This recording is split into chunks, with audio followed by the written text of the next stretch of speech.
Salut tout le monde, on se retrouve donc pour une cinquième édition des matchs des légendes du Paris Saint-Germain.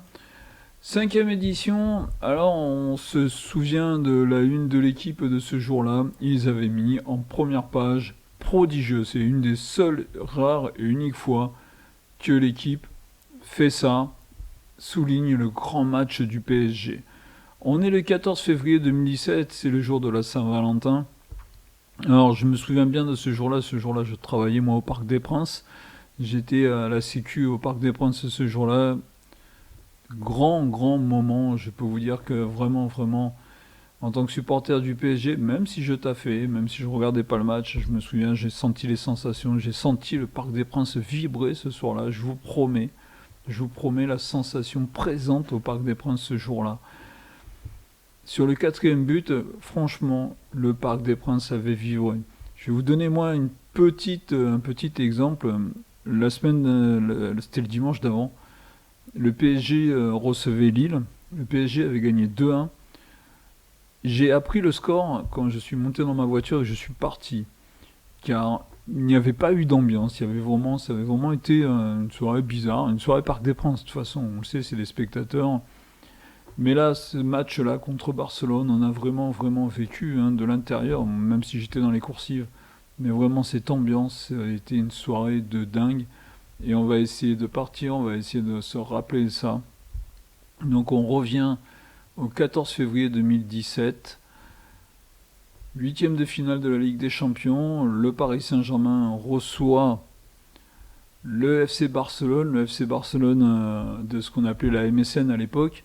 Messi, Suarez, Neymar, le tout entraîné par Luis Enrique, donc le FC Barcelone qui reste et qui est une très belle équipe. Le PSG, eux, se présentent avec dans les buts donc Kevin Trapp. Il y avait donc à cette époque-là, on retrouvait la défense centrale avec Marquinhos et Kipembe. En arrière droit, on retrouvait Thomas Meunier, arrière gauche Kurzawa, le milieu de terrain c'était Rabiot, Matuidi et Verratti, et en attaque on avait Draxler, Di Maria et en pointe Cavani. Donc en ce 14 février 2017, le PSG, donc comme je vous disais, recevait Barcelone, un huitième de finale aller de la Ligue des Champions. Et on va vivre un événement extraordinaire. En tant que supporter du PSG, c'est un événement extraordinaire que nous allons vivre. Le match démarre déjà dans une ambiance de folie, comme je vous ai expliqué au départ. Moi qui ai fait pas mal de fois la Sécu au Parc des Princes, ça faisait longtemps, même si j'ai connu les grosses ambiances des années 90, des soirs de Coupe d'Europe, où là j'étais là en tant que spectateur, en tant que supporter même. Après, la période avec le plan Le Prou, on a connu un Parc des Princes beaucoup plus pacifié. Et je me souviens qu'à la Sécu, de voir des gens arriver avec des enfants, ou des familles, ou quelqu'un qui invitait son ami. Donc on était dans une ambiance beaucoup plus pacifiée, ce qui est mieux quand même, n'exagérons rien. Mais c'est vrai que l'ambiance doit être folle les soirs de grands matchs comme ça. Et là, c'est ce qui s'est passé. Donc le PSG débute la rencontre.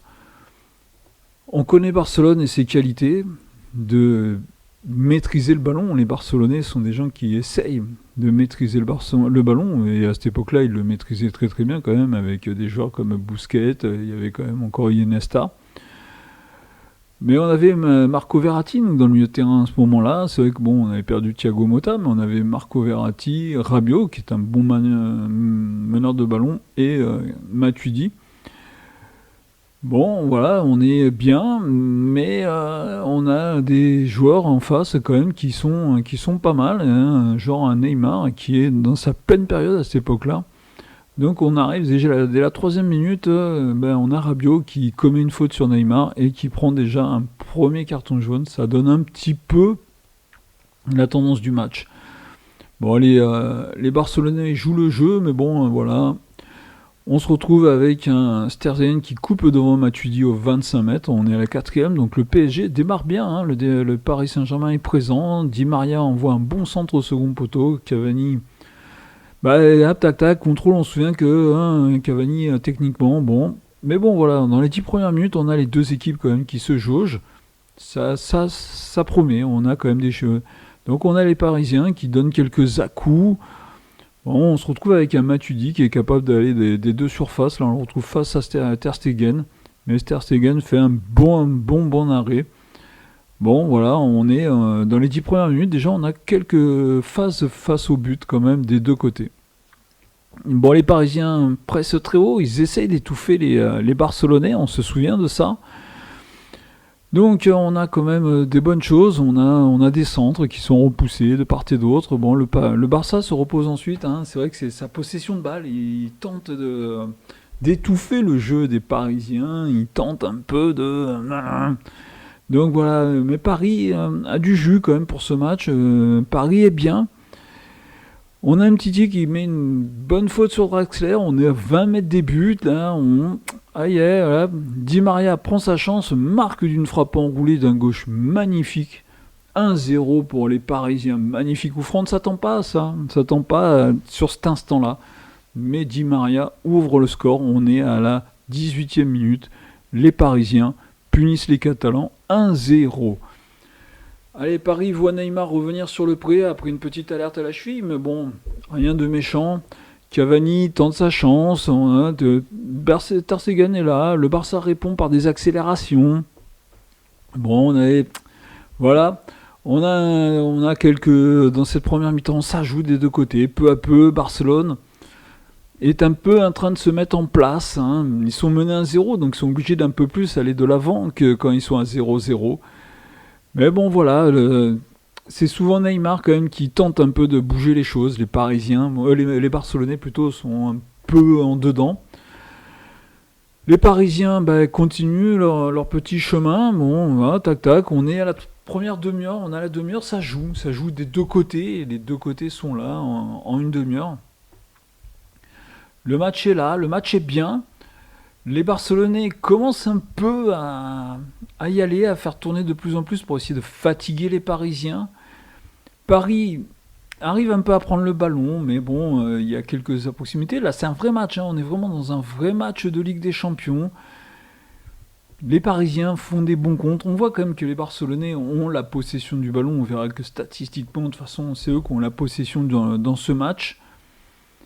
Et on se retrouve voilà, avec des bonnes occasions, mais ils ont un bon Ter Stegen dans les buts, hein, et tout est pas mal.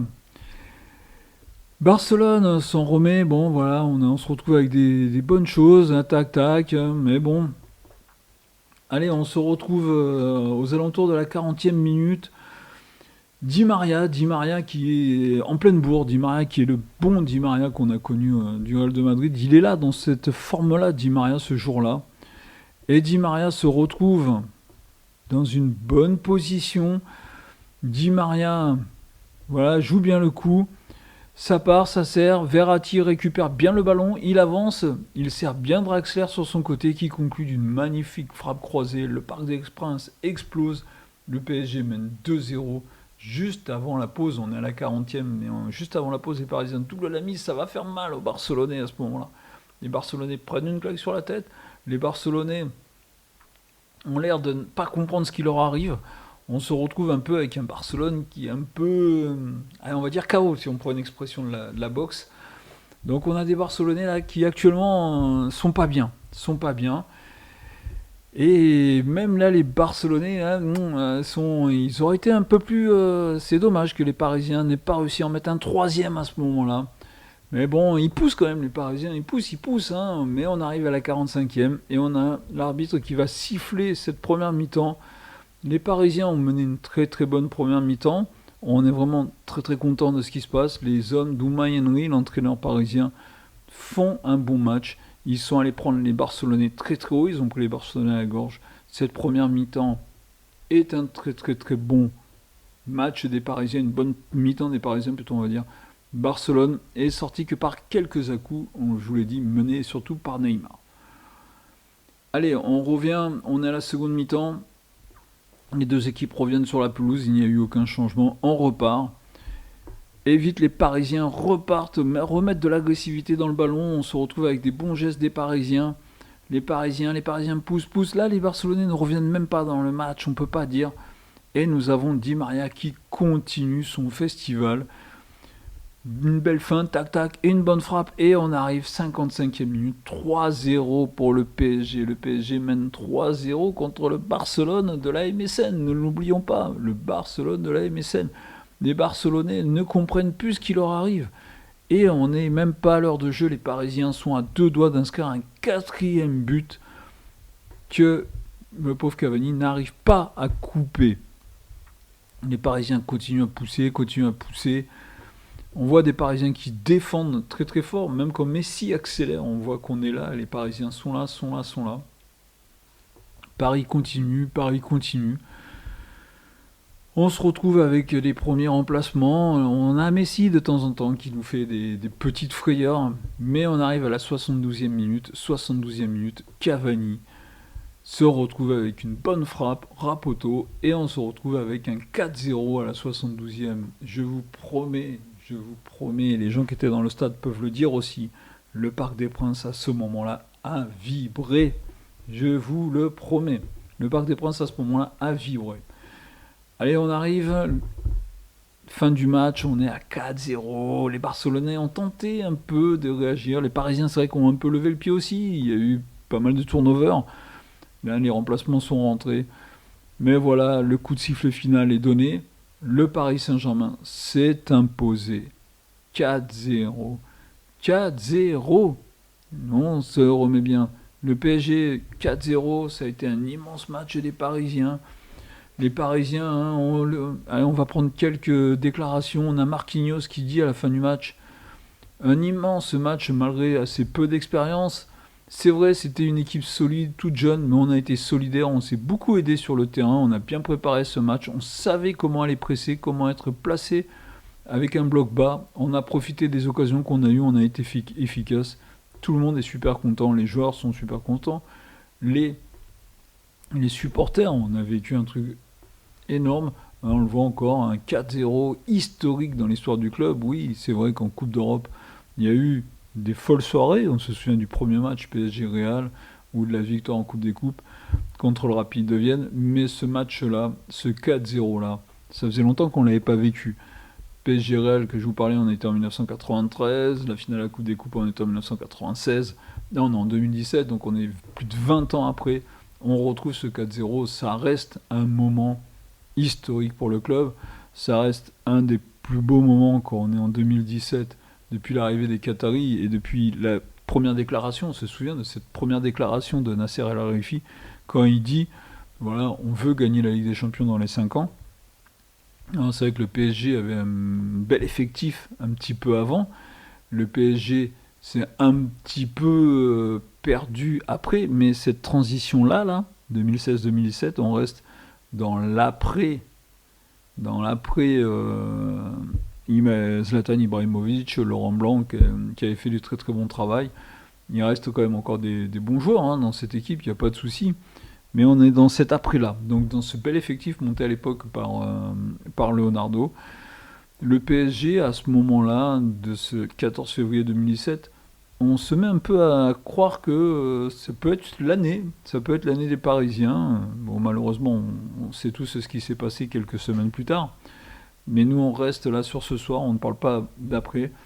Les Parisiens viennent de vivre quelque chose d'extraordinaire. Je vous le redis, j'étais présent au Parc des Princes. J'ai senti le Parc des Princes vibrer comme jamais. Ça a été vraiment un super moment, un super événement. Une belle victoire 4-0. On sait quelque chose qu'on peut garder. On venait de battre l'Olympique de Marseille quelques temps plus tôt. On allait après taper l'Olympique de Marseille plutôt un peu plus tard. Donc on était vraiment bien lancé, on avait une belle équipe. Voilà. J'espère qu'on a bien vécu cette 5e édition des matchs des légendes du PSG. Je vous dis à très très bientôt, la semaine prochaine pour une 6e édition. On va essayer de faire des joueurs, là pas spécialement du PSG, mais des joueurs que moi j'ai vraiment kiffé. Et c'est vrai que mon premier joueur vraiment que moi j'ai kiffé, c'est Diego Maradona. Mais après on a des méga joueurs comme on a eu Paolo Maldini, Roberto Baggio aussi que j'ai bien aimé. Et bien sûr plein d'autres, des Ronaldo, des joueurs, c'est vrai, de mon époque. Mais on va revoir tout ça, on va essayer de faire des joueurs individuels. Je vous dis salut à tout le monde, je vous dis à la semaine prochaine pour un 6e match. Ciao tout le monde, portez-vous bien et à plus tard.